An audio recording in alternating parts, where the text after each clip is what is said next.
hanging out with him. Yeah, what a character. He just started calling me Murph, which was awesome. Signed a book for me that said, Murph, let's make 2 + 2 = 5, not 4, because that's magic and that's us, baby. Welcome to Story and Craft.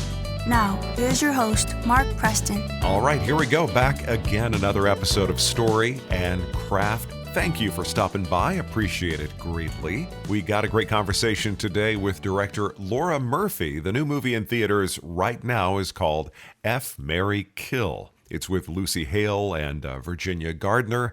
Virginia Gardner actually going to be on the show Friday, so it's kind of F, Marry, Kill week on Story and Craft. Really enjoyed the conversation. We covered her career from doing commercials to working with Awkwafina on her show on Comedy Central. Also worked with Eliza Schlesinger on her Netflix show, as well as John Oliver on This Week Tonight. Done a lot of cool stuff, and she's got a cool comedy out right now. Hey, do me a favor, pop on over to storyandcraftpod.com/rate. Just jump on over, leave a review, leave stars if you would. Really helps folks to find the show and enjoy the mischief I've got going on here. But whatever you do, make sure to follow the show on your podcast app. That way you get notified every time there's a new episode. Okay, so let's jump right into it. Today, it's Laura Murphy Day, right here on Story and Craft. Are you in LA? I am. I'm in Redondo Beach. I just spoke with, just a few days ago, Virginia Gardner, or Jenny Gardner. Oh, really? Nice. Yeah, she was a hoot, and I really enjoyed checking out the film. Now, are you from the LA area, or did you head that way for work? Are you originally from somewhere else? I did head this way for work. I am originally from New York. I grew up in upstate, like 2 hours north of the city, in this small town called Rhinebeck, which was like a very Norman Rockwell cute little town that not a lot of people had heard of. And then now Paul Rudd owns a candy store there. I think Chelsea Clinton got married there. Now it's like a very well-known upstate New York town. So that's where I grew up. My parents were both from the city. And then I went to college further upstate in Albany. And then it's funny because upstate New York, like where upstate is depends on where you are when you're talking about it. So right. When you're in the city, you know, Croton is considered upstate New York. If you're in where I grew up, Albany is considered upstate New York. But if you're from Rochester, you'd be like mad that anybody called Rhinebeck upstate New York. It's like a weird shifting perspective. Yeah, I got a good friend of mine who lives in near Buffalo. I can't even tell you exactly. She lives even west of Buffalo, and she said that it's actually exactly due east is Boston. Like she kept trucking east, yes. And she was telling me, "Oh yeah, you had to tell me the temperatures and stuff like that." And I'm down here on next to the beach. I'm like, no, you can keep that. I'm not I'm not a cold weather guy. That's what happened. I went to college in Albany where it was freezing and gray, and then I moved to the city. I was in the city in New York for quite a long time, and then I just was like, why am I having winters when there's a place where you don't have to have winters? What am I doing? And then moved to LA after that. And I've been back to New York a bunch for jobs, some extended stays. And I'm still like, nope, I checked again. Don't like winter still. I love fall. Fall's beautiful, but just got to get out right before. See, that's cold. The key right there. You got to hit right into the spot that feels good for you. Like when I was in Southern California, everybody thinks, summertime is that June gloom that happens. It's like, it's not really my favorite time to be here. Yep. But I will say, where New are York you now? I'm at a place called South Padre Island, very tip of Texas, about 30 miles from Mexico, basically. Oh, that sounds lovely. So now, when you were in Albany, were you studying? Was filmmaking or writing or anything part of your jam? Writing was always on my radar from young age.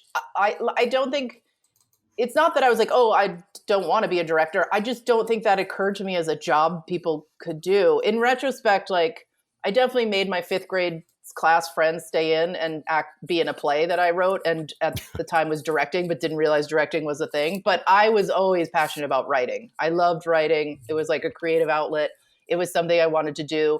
But the career-wise, I was like, oh, journalism then. That's a job where you get paid to write. I don't think the creative writing, I didn't know what a screenplay was, even though I consumed so much media and movies as a kid and TV.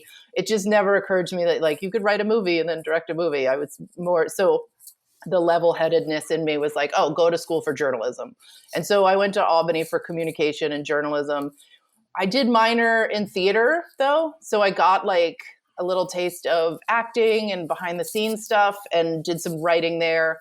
And that got me in. I mean, that kind of opened the door to, oh, there is like a world of creativity and writing.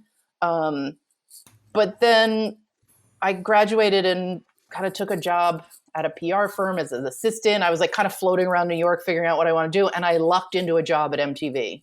It was like truly some guy working with me at the PR place was like, my cousin's hiring someone at MTV and you don't seem like you fit in at this PR place, but you seem like you might fit in at MTV. So why don't you go interview for this job? And that's how I started off writing. I worked in the consumer products and off-air department. So it was like kind of the print ads for and like the print world and the billboards and like all the off-air content that was creative, and kind of worked my way into that.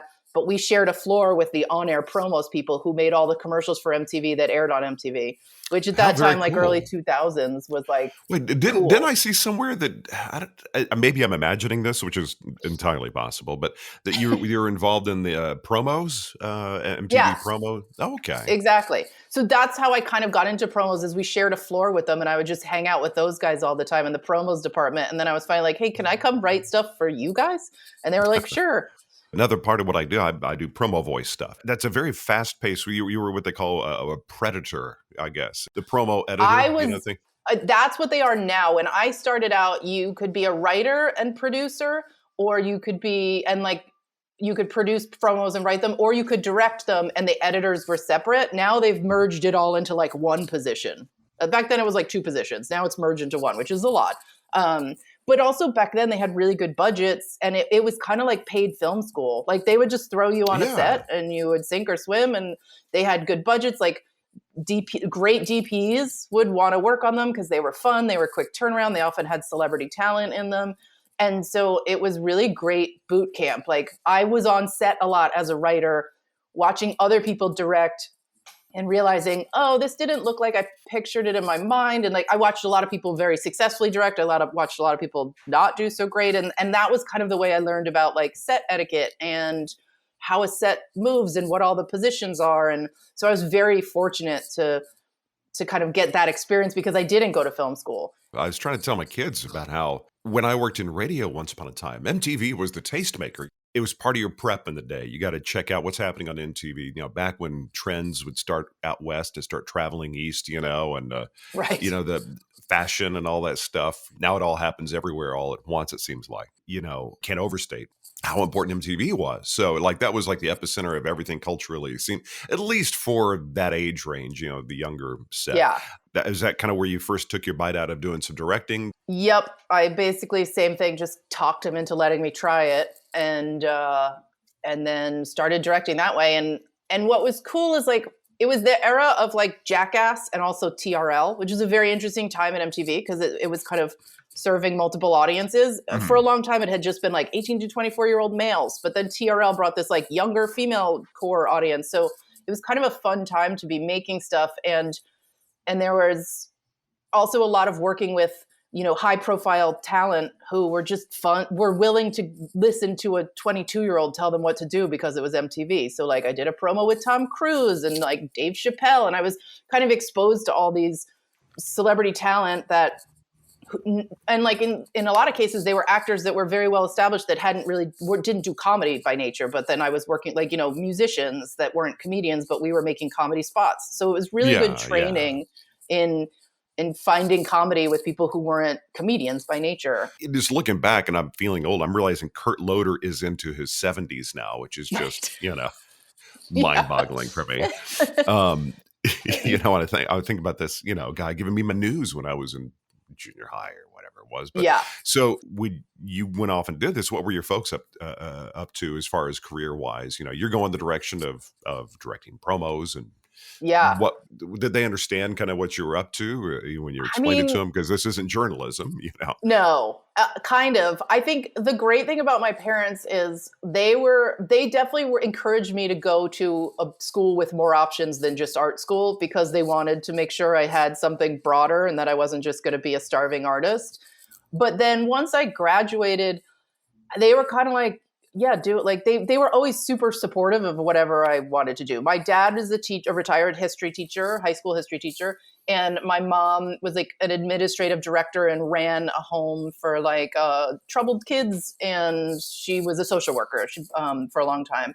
So they were like very supportive of whatever I wanted to do, but also they were very funny. Like growing up in my household, my parents and their friends and my uncles and my aunt, like everybody was hilarious, I realized. So, and I was one of those kids, my sister and I, my parents were very much like the kids sit at the adult table and hang out with the adults talking. And so I absorbed a lot of adult, mature comedy, not rated R, but just like elevated comedy from a young age. I was exposed to that. And I do think that somewhat informed where I ended up.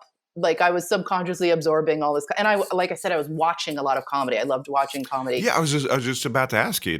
Back then, your folks watching, let's say, like Richard Pryor or Carlin and all that back then it was like HBO was having all those comedy specials and It stuff. was like like Robin that. Williams. I remember the Robin Williams stand-up special was huge. Also, my dad had like, the school gave him like a laser disc player or whatever. So we were like early adopters to renting video content. And I remember one of those real big ones that looks like an album, one of those yeah, OG ones. Yeah. it was like Yeah. it was like post VHS, but like he skipped over the beta and went right to some other now defunct form of video. And I remember watching Mr. Mom. He brought home Mr. Mom, and I remember watching that movie and thinking, this is the most brilliant movie I've ever seen. And I probably watched it 200 times. And to this day, I'll still say, like, anytime somebody asks me what's your favorite movies, top 4, Mr. Mom is still in there. I go back and rewatch it. It's kind of literally timeless. I just saw that. I saw there is Michael Keaton has a film. I think it's coming out on HBO or Max or whatever. I think it released in theaters. It's just now coming on Max. And I was like, God, you know what? And it just popped into my mind. It was the Mr. Mom and what the physical comedy. So when I reference him, some people think Batman or some of the other roles. I'm like, Mr. Mom, or that one where he works in the Japanese car factory. Oh, yeah. I I'm forgot forgetting the name of it, but yes. he would. Yeah, I just fell in love with the guys. Like, this is somebody I don't. Everything he's in, I want to watch. And Terry Garr and Martin Mull. That was like an amazing cast of comedy geniuses. Yeah, oh, that's right. Martin Mull was hitting on his wife. Terry Garr. Yeah, the one scene I remember because it was in the promos. He was changing a diaper and he had goggles on and kitchen gloves and all this other. There's some things that stick in your mind. But yep. So fast forward. You're at MTV. How does it go from? How does your trajectory go from the TV promo thing into actually longer form theatrical stuff? I thought I would do commercials because that made the most sense with I left MTV with a reel of short form content, and I thought I would do commercials. But when I came out to LA, I ended up going into a lot of writers' rooms on award shows, doing like punch up stuff. So I kind of ended up leaning on the writing more, and built a lot of relationships that way. And then the thing about MTV is I maintained a great relationship with them, and I would still go back and work for them freelance. So I keep getting projects with MTV just at higher and higher levels. And that was kind of what happened. I was doing a bunch of variety stuff. I was doing sketch. I kind of ended up directing some sketch stuff via writing. And then MTV had this show they called Guy Code that was like pretty successful, and they wanted to make a girl version. And I think they were like, oh, we need to bring in, the creator was male, so they wanted to bring in a female to co-show run it. And they were like, we need like a funny female who's not too girly. And I think somebody was like, oh, that's Laura Murphy. You should call Laura Murphy. Like, I really think my name came up that way. And so I ended up going back to MTV, going back to New York to do what was supposed to be like a 6-episode show called Girl Code.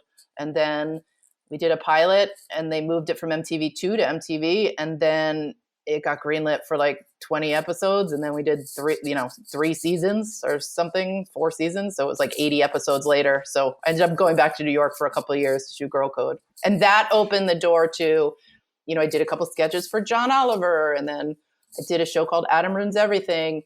And then, oh yeah, I did a bunch of those. So that kind of opened up. And as once I started doing long form, I realized, oh, I really love this. I love commercials too. I'll always do commercials. They're fun. They're quick. You get to play with fun toys, like work with amazing. So I'll always do commercials, but doing long form. Even working with John Oliver, that's how much lead time do you have? And I've always wondered this about that, like how much time you've got between here's a concept for a thing we're going to do until they actually need to package everything ready to roll. It seems like it's a compressed time frame, or do you have a pretty good amount of time? No, it's very short.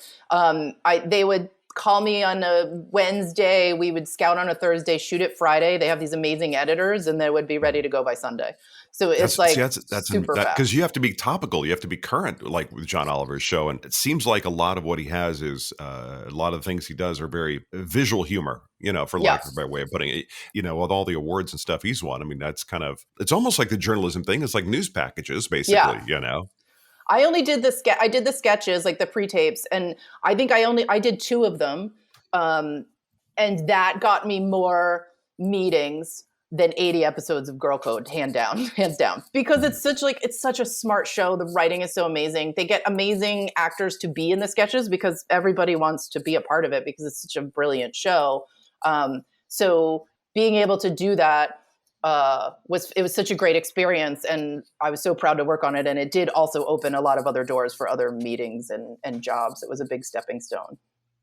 Yeah, it seems like commercials. It's fast. It's you're coming up with an idea, and it shows up on screen pretty quickly, as opposed to film, which is like you can conceive of it. You got like theoretically screenplay can just be rolling around for years. Yeah. So, but as a director, you're married to it for a year to 2 years. That's a long time. So that's a big jump from doing these short little packages to doing something long form. Was there a preference you have, with your love of doing commercials and the stuff with John Oliver? Do you have a preference either way? I mean, I have a perfect dream balance that I've maintained. I successfully have only done it 1 year, but the dream is to do a couple long form projects and then a bunch of commercials in between them. So I did F, Marry, Kill. We shot, 2023, I guess, but then there was like a little halt because of strikes. And then I did the post through a lot of the strikes. So, I did that. And then when I was done with that, I was like, oh, I'm going to do commercials for a while. And I was able to do a ton of commercials for 2024, which was great. So it's like a different muscle. And so that was like the perfect balance. So that's what I would like to do, is just do a bunch of commercials, make some money, play around in that world, and then long form projects that takes over my life for 2 years and bounce back and forth. That's like my dream. Whether I will be successful, that's been other people's dream too. I don't know. To me, part of the zen is being able to work with cool people. I mean, I saw you work with Eliza Schlesinger. Schlesinger. Yeah, I want to make sure I've seen him. She is just awesome. She is hilarious. Great. Like when you're working with people who are inherently funny, you say cut and then they look at you. Is comedy just kind of your jam? Is that somewhere you like living in the comedy zone? Yeah. And I think, I love comedy so much, and I love, I have done improv classes in college, and I understand to me, like comedy on set and improvising is it's writing. It's a form of writing. It's a very similar muscle. So I've worked with so many improv comedy people in scripted roles and then in sketch roles that it is like, I like to keep that muscle fine-tuned. And I think the great thing is comedy actors and comedians like Eliza recognize that in me. There's like I create a comfortable environment where they can go for it, but also where I'm guiding them and they trust me. So I think it becomes like a really great symbiotic relationship where, you can direct the comedy and guide the comedy, but let them also like do their thing and thrive. And then there's some projects you do where I don't have to direct it. I did Murderville the Christmas special for Murderville, which was like Will Arnett and Maya Rudolph and Jason Bateman. It's like, I'm not really directing that. They're just doing what they do as masters of that art form. And I'm just making sure the cameras are in the right place. So it's like project to project, it changes too on how much I think I'd be a little intimidated, like with Jason Bateman. It's something like this so quick. To me, it seems like you could almost put it on cruise control if you have the right people there. Yes. You know, kind of, Exactly. you just kind of get out of the way and let them do their thing a little bit. Exactly. Hey, it's Mark Preston, and I would like to tell you a little bit about one of our sponsors, X-Chair. Whether you're working from home or in the office, if you have a job or a task that has you sitting for a long period of time, this is the chair for you. Very comfortable, very customizable. They'll make it pretty much any way you want it. The look, the feel, the fabrics, everything. Plus, this is the kind of chair you can adjust to make it fit you just right. No matter your body type, it's spot on. I love my X-Chair. It has the Elemax cooling, heating, and massage technology. It is going to make your lower back feel so very good. Got to throw a little bit of love to X-Chair. It's the chair I'm sitting in every time I talk to a guest. So I've had a lot of time to have my tush in this chair, and the tush, the back, everybody's happy. Just go to storyandcraftpod.com/chair. Once again, X-Chair, check it out, storyandcraftpod.com/chair. Love my X-Chair. Your back will thank you. How did the F. Mary Kill thing come together? Was it like same kind of thing with MTV? Somebody's like, hey, was it MTV said that somebody was looking for a specific kind of director? A female director, who was not too girly. The F. Mary Kill, I got the script. I think it came through my agents. I think they were specifically, it was, BuzzFeed and Lionsgate. And I think they specifically were looking for a female director. And I don't know if I had met with some of the people beforehand. I don't think so. I think like when I did Cursed Friends, which was the movie I did before that, a lot of the executives that were on that from Comedy Central knew me from Awkwafina is Nora from Queens, which is another show I did. And then some of the other executives knew me from other meetings and projects. So that was like truly like I was on a list, but all of them knew me and that worked in my favor. I do think F. Mary Kill, I just got the script cold from my agent. But what I was very excited about is it was this kind of cross-genre thriller comedy. Like it was very much a thriller that had this, and I was very excited to play in that world of like making something that wasn't just comedy. And I had a meeting with them, but I put together this very extensive treatment of what I thought the movie my vision for the movie, which was, I think, very different than everybody else's. Like I really leaned into the Alfred Hitchcock inspiration and I pulled a lot of reference from like David Fincher and all these like very driving thriller, moody movies, because I thought that would allow us to push the comedy further. So it could like look really cinematic, like a thriller, remind people as it's going that it's a thriller, but then constantly have comedy to remind people that it's a comedy, to like kind of find that good zone where you can have both without compromising the other genre. Like a lot of anticipation, the Hitchcockian, Exactly. I don't know if that's a phrase, but yeah, it was, but it was, such an interesting kind of micro commentary also in the whole online dating thing, which I heard something like Gen Z is kind of pushing, they're like trying out this new thing of meeting people in person first. So retro. I know. Yeah. It was kind of a fun, premise to play with, certainly. But did you have any epiphanies as you kind of moved in? Okay, this is something different than I've been doing. Well, you've done the other, we're just talking about Jason Bateman. Murderville. Yeah. That was a totally different style. Yeah. I love doing sketch. I don't do as much sketch anymore because I like having something bigger to sink my teeth into. But the thing that I loved about sketch, which I think carries on and has informed career decisions, is literally every sketch is its own visual touchstone and its own look. Like something could be a parody of Jackass, and then the next thing could be something that has to look like a movie trailer for like, a $20 million movie. So you get to kind of try all different things filmmaking wise. And I feel similarly in choosing long form projects that it's like, I loved the idea of like Cursed Friends was like a spooky Halloween comedy where there was like a world of jump scares, which I had never done before, and putting some of those in. And then Murderville was like this kind of handheld, fast moving, awesome docu-style, like mockumentary style shooting with like 4 cameras where we were like, we didn't even call cut. I would just yell pause, and then the cameras would move and then continue, and then they would keep going. And it was like, you didn't know what to expect because only half the people on the scene have scripts. And that was a completely different experience, which I loved. So I think I do continue to like playing in different things and different styles so that I can expand my filmmaking language and skill set and shoot things different ways. Going back to your promo time, just from me working with promo people, it's fast and furious. You got an idea and it's got to be on the air sometimes within hours. Yeah, so exactly. As far as the shoot on that, how long were you making Ephemery Kill? I think we shot for 20 days. The challenging thing about that, which I think what I learned from Curse Friends and that is that like anything that's like a scary movie or a thriller is so many nights. It's all at night. Mm-hmm. And so that means all night shoots, which is brutal. So I think I want to do a daytime comedy next. But we shot for 20 nights in Kelowna, British Columbia, which is like, a couple hours outside Vancouver.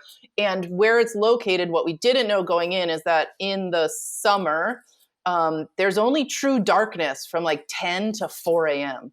So like every night was a sprint, like, because if you would know, you can't fight the sun. So the night shoots were insane. We would move so fast. And then we did shoot some stuff on a set that we built. All of the Lucy's Eva's apartment was on a set. So that helped. But it was like a 20-day sprint, and we moved fast. That must have wreaked havoc on your sleep schedule a little bit. Yeah. Plus I have a toddler. He was like 3 at the time, so it was like, on weekends, it was hard. We had a lot of childcare and grandparents helping, so that. Wait, so you had a toddler and you're shooting some. See, having 3 kids at toddler years, that's the ones that just eat up all that time. No, not eat up. Of course, you want to be there with them, but it's just you can't leave them alone. They're hardwired to kill themselves. Exactly. They want to do everything possible to do something dangerous. Yes, and my husband is a camera operator. He was working on the movie too. So we literally had grandparents and a babysitter to help because he required a team when we weren't there. So anytime I wasn't working, I was with him. And then when I was working, he was mostly sleeping and there was a team of people standing by. But, it was exhausting because I didn't want to compromise on time with him. So that was a tough one. So did you meet him through the business? Did you meet him from like working with him on a project or? Yeah, my husband and I we were working on a YouTube series. It was YouTube's first scripted series before they launched the Red or YouTube Red or whatever. So we shot a couple seasons of this show called Part-Timers, and we met doing that. And he was talking about how he won Jeopardy, and I was like, oh, now I'm interested. Really? Yes, he is a former Jeopardy winner. That's like their own unique club, Yeah. like astronauts or something, how many of them are there, floating out there.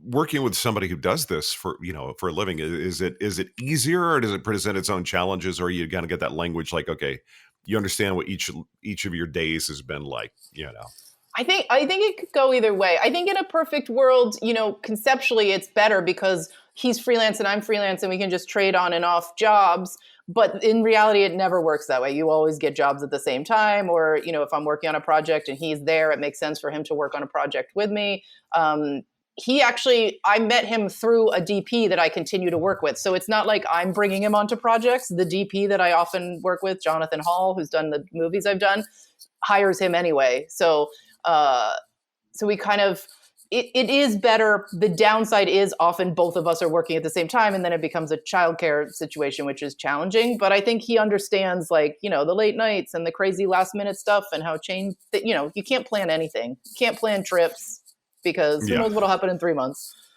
So it's nice that he gets it.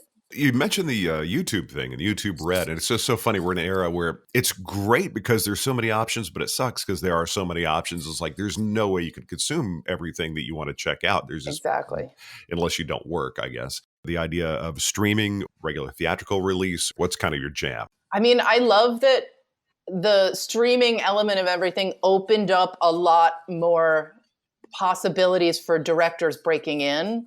So both streaming series and streaming movies. So there is so much more content, which the downside of that is there's too much to consume. It's overwhelming sometimes. But the upside is it presented a lot of opportunities for filmmakers that I don't know. It was very small amount of jobs, and theatrical releases were very limited. And even still, it's hard for like women to get, big franchise movies. So I think the thing that's great about streaming is it like opened up this world of directors to break through, more like, people of color and female directors. And so that's been great. I love the idea of streaming. I love people being able to see stuff immediately, a large amount of people at home. But there's something really cool about F, Marry, Kill being released theatrically, because it's just like, as a person who's loved film and went to the movie theater so much as a kid, it's like, I'm just psyched to have something play in theaters. And the first time I saw a screening of it on the big screen, there was that little like goosebumpy moment of like, oh, this is an achievement, like achievement unlocked, like awesome that I got to see something I made on the big screen. Is this a genre you want to stick with, like comedy, or you're like, okay, I want to try this thing over here, maybe more dramatic type stuff? I think I love the idea of these cross genres. Like, I just want to go through and do all different cross genres with comedy. Like, I would love to do an action comedy, like just a full action comedy, like The Other Guys or Spy, like these great action comedies. I also feel like what I haven't done in the movie space is just a full comedy, like a Caddyshack, like just a classic comedy that's just a comedy. I would love to do that because the cross genre ones are so great, and you can really sink your teeth into like filmmaking styles that are a little more cinematic and elevated. I would love to now bring that to just a straight comedy and rated R funny comedy. Yeah, I was just talking with somebody the other day, and I really honestly believe that as I go through the streamers and whatnot, there's a lot of wonderful stuff. Don't get me wrong, but dramas, dystopian type stuff. And what I personally miss is the like Judd Apatow sort of style comedy, the straight up rated R comedies. Exactly. I don't know if it's the budget thing or how those come together, but I really miss that. I think we need more comedy stuff, Agree. If you kind of looked at your Mount Rushmore of the people, directors or actors that really turn you on, that kind of grab your attention and make you go, okay, I want to get to writing. I want to get to filming something, that kind of make you want to get back to work. Yeah. I mean, so one of the biggest inspirations and who I talk about constantly is Steve Conrad, who I found later on, but he made this show for Amazon Prime called Patriot, which to this day I will say is one of the most brilliant shows I've ever watched in terms of strikingly beautiful visuals, incredibly dry and smart and funny, but then it also has this music element in it. Just like it has everything, and it was like really inspiring and also eye-opening because it's not like anything I've seen before. So I'm a big Steve Conrad fan. I've always been a big Tina Fey fan. I think in terms of writing and style of comedy, and also perspective on writing female comedies and the female characters and how like layered they are and rich they are. And, 30 Rock, obviously Girls 5 Eva, which she was involved in, is one of the most brilliant shows ever.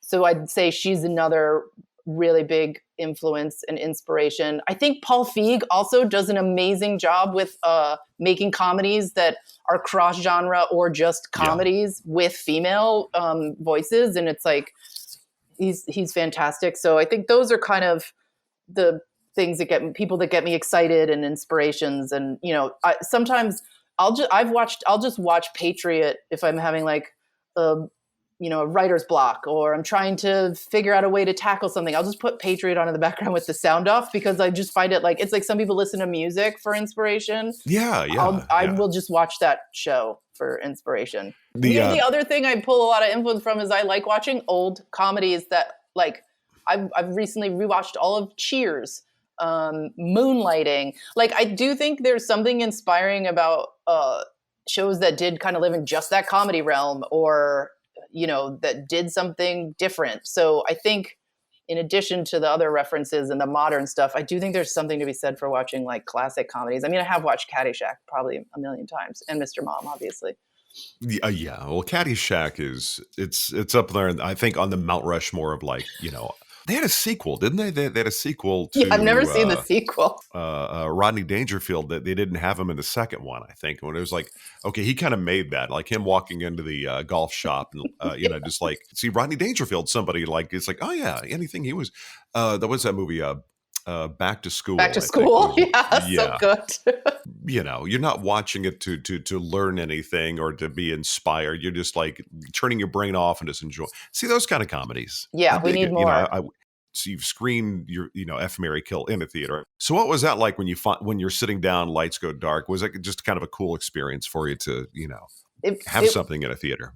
It was there was like anxiety at first because it didn't occur to me till it started that like, oh, I'll in real time see other people's reactions to this. And then I was like, oh, what if they don't what if everybody hates this and I have to watch it? So there was like a moment of anxiety, but then, like seeing my name come up on the screen, I was like, that's so awesome. And it was like, definitely like a super cool moment. And then hearing people laugh at times when they were supposed to laugh was like very fulfilling. Like that was like a high that I was like, oh, okay, this is I'm going to have trouble being a normal person for the rest of the night. Cause this is super cool. And then, I go home and there's a toddler and then it's like, oh, right. I'm just, yeah.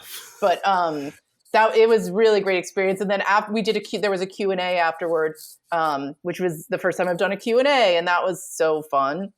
Virginia was there actually, and Brooke, who plays the sister. And then afterwards, somebody asked to take a picture with me and had me sign their ticket, which is the first time that's ever happened. They were like, can I get your autograph? And I was like, I'm going to take a picture of you because you're the first person to ever ask me for an autograph. So thanks for that cool career moment. So, I mean, that was fantastic. And I'm so excited for it to be released for everybody to see it, to just, see the reactions on a big scale, where I think it's coming out theatrically and streaming at the same time. So that'll be cool. So it's like, you can see it in a theater if you want, but also it'll be accessible to everybody. And I'm just excited to hear people's thoughts on it within reason. And that's something that's kind of different. Usually you had to kind of wait for something to end up on cable. And every time I discuss this, I'm like, I'm an old guy, but what are you watching right now? What are you enjoying? It's funny. I don't watch as much comedy. I'm very selective about the comedy I watch. If I'm going to sit down, and often I do watch things in binging because it's like, oh, I have one day where I don't have anything to do. I'm just going to consume as much of a thing as I can. I will watch any British or BBC murder drama, like Shetland. Really? Yeah. Like anything that's, it started with Broadchurch, and then I was like, all right, I'm in. Like if it's British and there's like a missing kid or a dead kid or a mystery, I'm in. I'll binge it. And that's what I like to consume, which is funny because it's not comedy at all. Which is why I think sometime down the road, maybe I would want to make a drama because I watch so much of it and I'm very interested. Like I would like to make a cross-genre mystery comedy, because that is what I enjoy. So I did just watch the most recent season of Shetland. I watched all of Girls 5 Eva, which is all streaming. I think it's on Peacock now, which I think is also brilliant. And then there's something else I watched recently that I can't remember. Yeah. I think Girls 5 Eva is a comedy, the most recent comedy that I've watched and binged. You said that's one Tina Fey did, right? Yeah, I think she's like it's Meredith. I forget the creator's name, Meredith something, but Tina Fey was a EP on it. And it's just, I mean, it's like a girl band that was popular and then has a comeback, but they're all in their 40s now. And it's just such a brilliant premise, and the comedy, it very much has that 30 Rock whip smart comedy that I love. The stuff that she does and Amy Poehler, I don't know, the two of them. So whenever Lorne Michaels retires, whenever that happens, I'm really keeping my fingers crossed that one of the two of them or both of us, take the reins, because I think that will be a good thing for Saturday Night Live. That was such a great era of Weekend Update, the Tina Amy era. I'm trying to, all the way back to Chevy Chase. There was Dennis Miller. Dennis Miller. Yep. Yeah, Dennis Miller is the one I seem to remember when I was a kid. Norm Macdonald. Watching. Great. Yeah. Norm Macdonald, one thing I loved about him was just facial expressions. Just that I love comedians where you don't need to even really hear them saying much. It's just the reaction is kind of the jam. So amazing.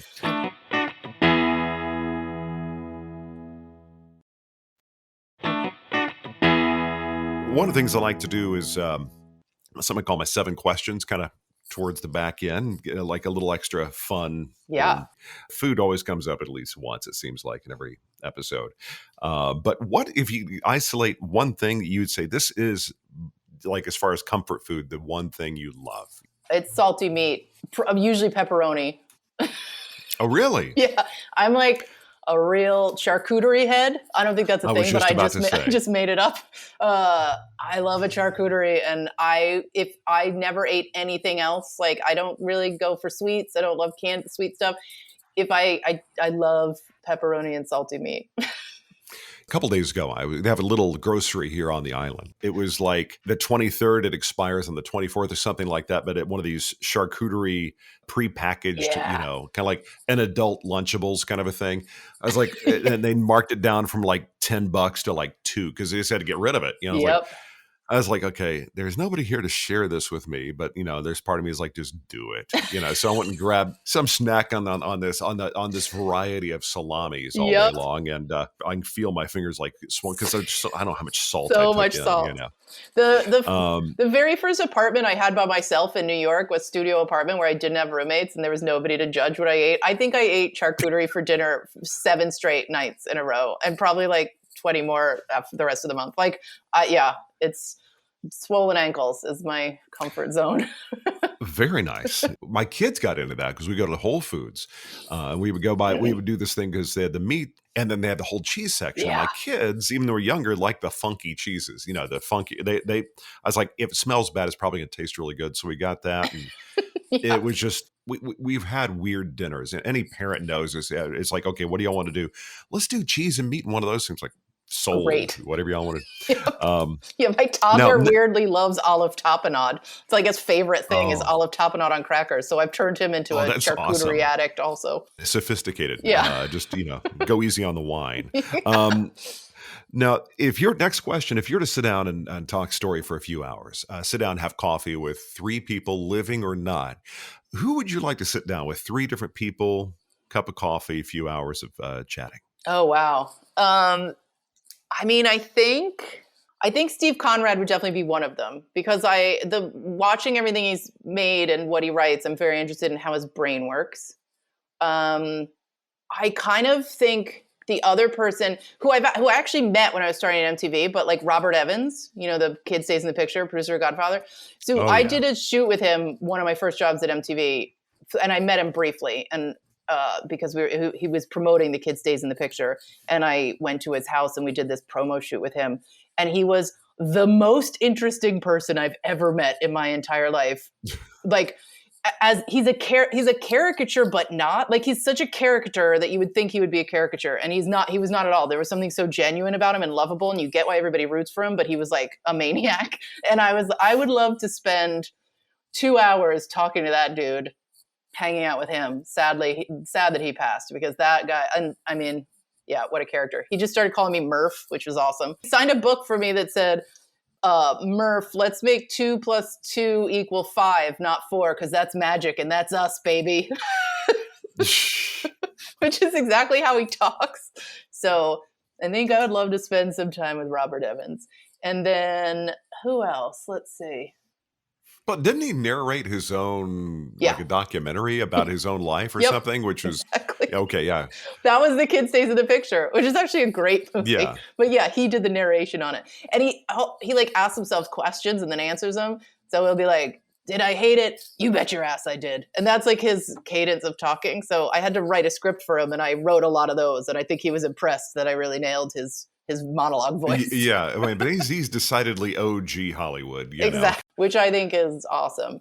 And then who else? I would love to sit down with the. I feel like this is probably an answer a lot of people have given or cliched, but like I would like to. It's 2 people, but I would like to sit down with the Obamas. I feel like there's something so. Obviously they're incredible people and politically incredible and have done so much and groundbreaking. But I also think in terms of like branding, because I'm constantly thinking about branding and like absolutely bulletproof and like admirable and respectful and like just flawless. And it's like, how much of that is just who they are and how much of that is crafting a solid foundation? Like, I just want to know how it happens. Is it just like some people are just wired that way and they're create an existence that is somewhat bulletproof, or is there a strategy there? I don't know. I was thinking about that a while back, and I think that you could only fake it for so long. Yeah. And I think part of the charm, or part of what works, is the authenticity. I think there's an authentic note with Obama, because he comes up a lot as somebody who folks would want to sit down with.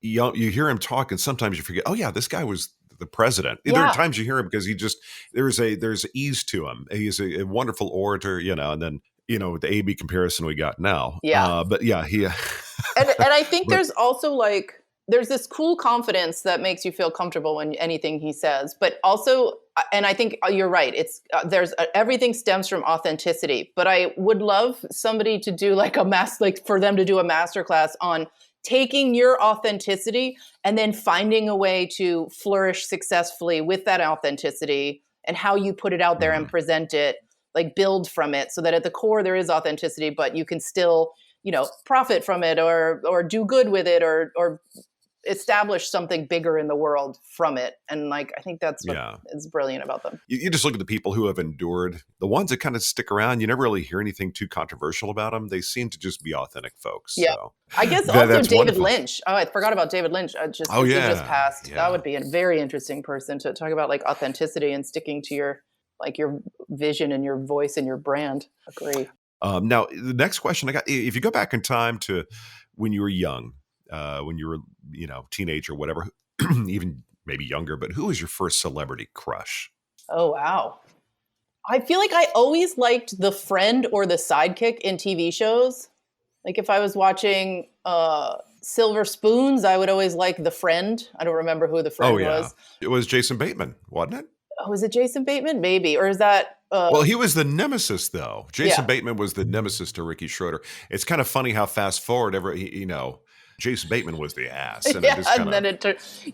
Everything he's in is just I don't know how he's so quick on, and you had a chance to work with him, which is very cool. Yeah.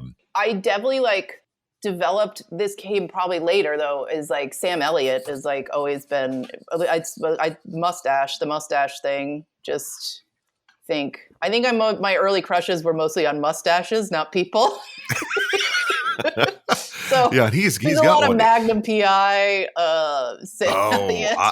I remember being in 6th grade, and there was a girl. I think the statute of limitations has expired, so I can talk about this. But as far as this girl, not statute of limitations, but I don't think I'm embarrassing anyone. Yeah. And she had a notebook, like a binder, and she had a love of Tom Selleck, and it was clipping out from People magazine and stuff. It's or we switched desks or something. I was like, what's this? And I went through, I was like, holy crap, she loves Tom Selleck. It's an obsession. But because so many other people were just mustache, swim trunks, mystery. This is breakthrough. I remember being, when those kind of short shorts were the thing, I imagine on the cutting room floor of the Magnum PI show, there are so many shots of his private parts that they were we can't use this shot. Something slipped out. There's... We're going to limit the sitting shots to, you're going to be standing in this one. But everybody else is swimming sitting. in them and diving. I was like, there's no way stuff didn't fall out regularly that some editor has seen a lot of. That's... And for those listening who, have not seen the old Magnum PI and how short the shorts were, it was something else. Now, the next question I got for you is, if you're going to be forced to live on an island, it's kind of sticking with Magnum PI, but it's an exotic island, somewhere you want to be, but there's no streaming. You'd be there for a whole year. So if you want to watch a movie, you got to bring one DVD. If you want to listen to music, you got to bring one CD. What would that DVD and what would that CD be for that year for you? Something you watch and listen to over and over again. Can it be a box set, or it's just got to be one? Absolutely. Oh, okay. Absolutely. I mean, I'm kind of torn because I could watch The Godfather a billion times and never get tired of it, I think. I mean, which one though? The first one. The original one.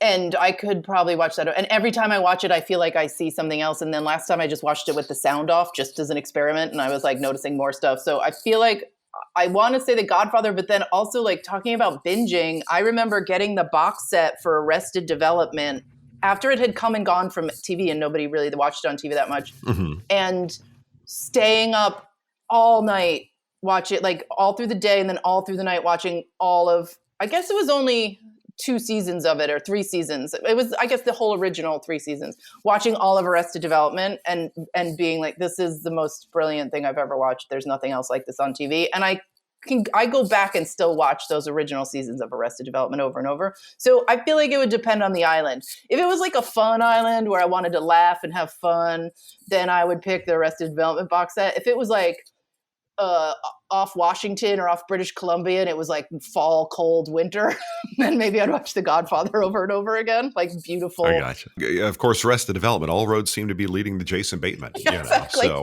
I guess my point is my or whole Will life is Arnett. about Jason Bateman. Musically, what would your jam be? That's hard.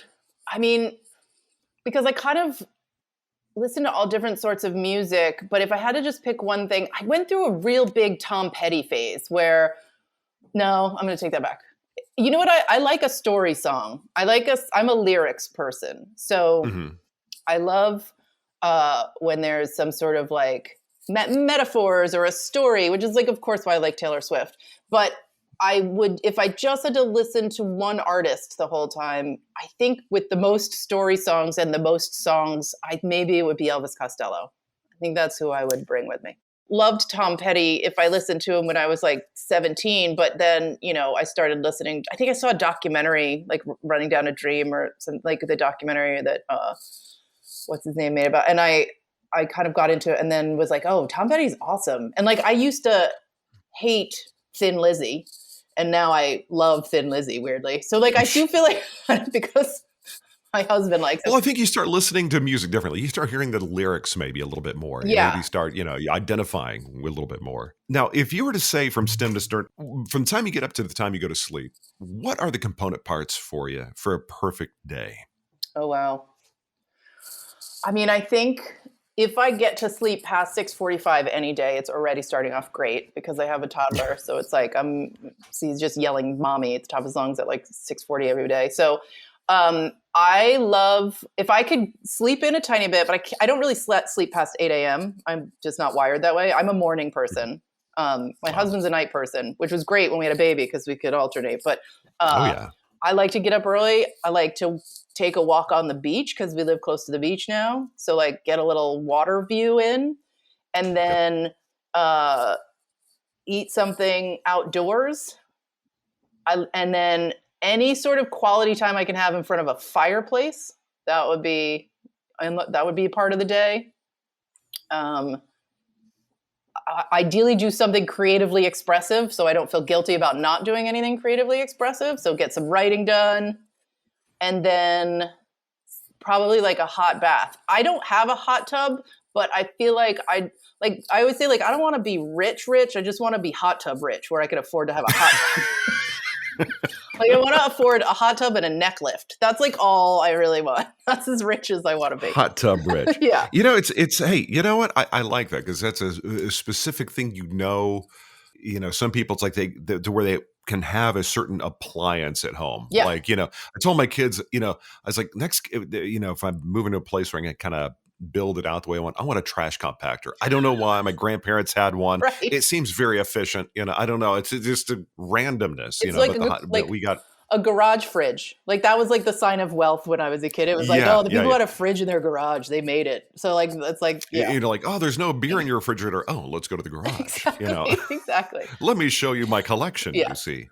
And then I would read my kid books and he would go to sleep and that would be, I'd spend some time with him. That would be a perfect day. I had to get the mention of the kid in case he sometimes listens to this when he's 17.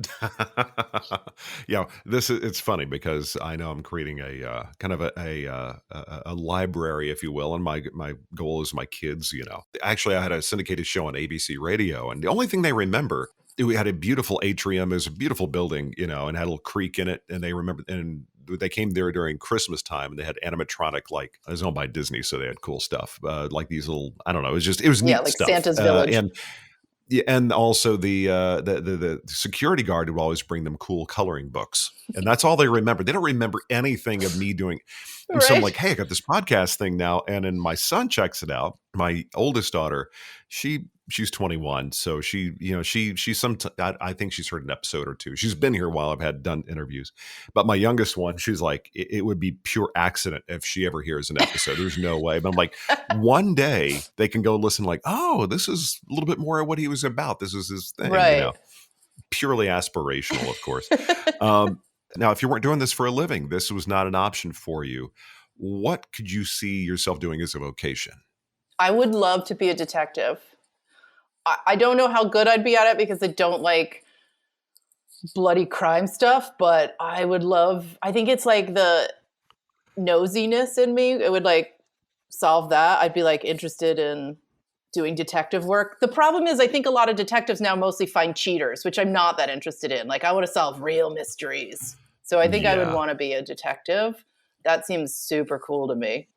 It seems super cool to me because I don't do it. If I was doing it, I'd probably be like, this is hard. A lot of people, there's a lot of crime, but it seems really awesome.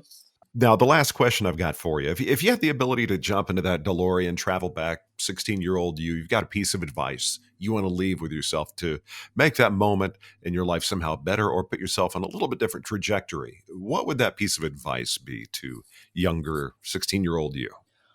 I mean, the first thing I think would be like, wear shorts and tank tops. Why are you so self-conscious about your body? Because it's like because you're not going to be able to wear tank tops at a certain age.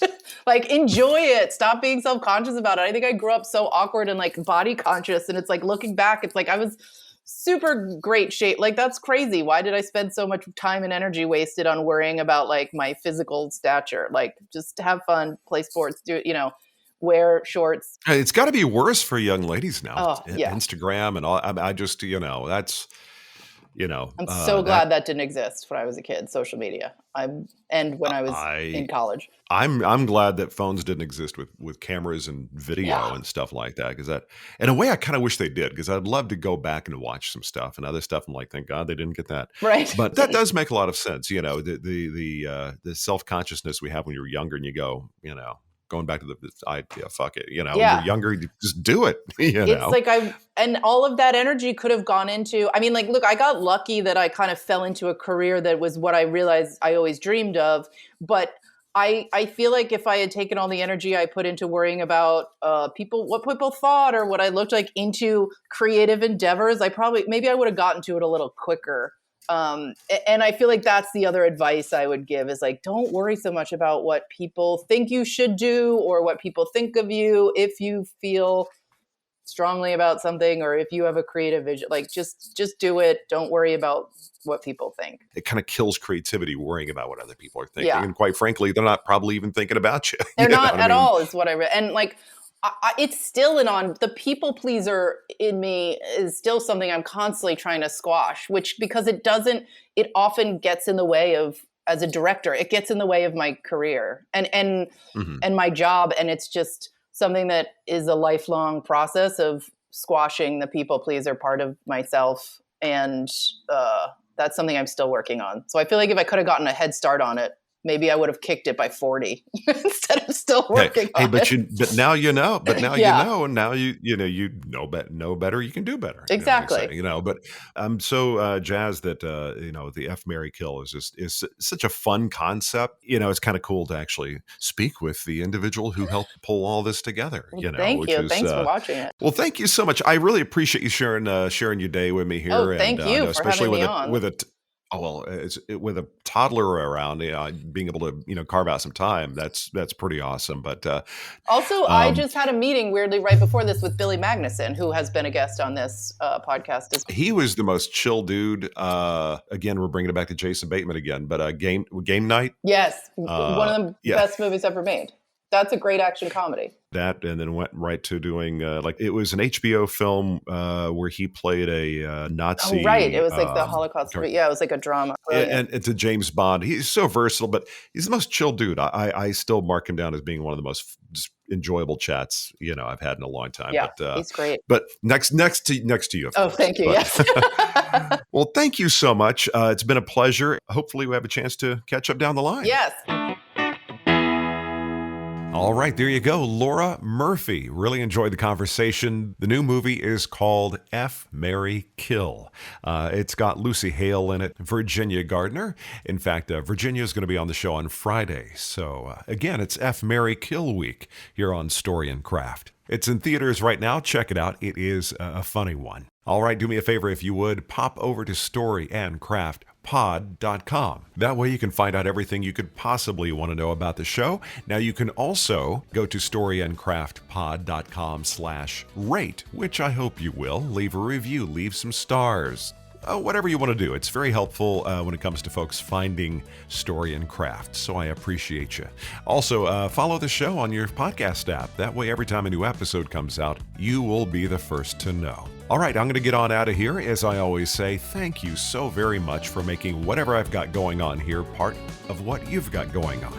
It means a lot. Going to be back on Friday with Virginia Gardner, who is also an F, Marry, Kill. So we'll see you then, right here on Story and Craft. That's it for this episode of Story and Craft. Join Mark next week for more conversation right here on Story and Craft. Story and Craft is a presentation of Mark Preston Productions, LLC. Executive producer is Mark Preston. Associate producer is Zachary Holden. Please rate and review Story and Craft on Apple Podcasts. Don't forget to subscribe to the show on Apple Podcasts, Spotify, or your favorite podcast app. You can subscribe to show updates and stay in the know. Just head to storyandcraftpod.com and sign up for the newsletter. I'm Emma Dillon. See you next time, and remember, keep telling your story. Come on.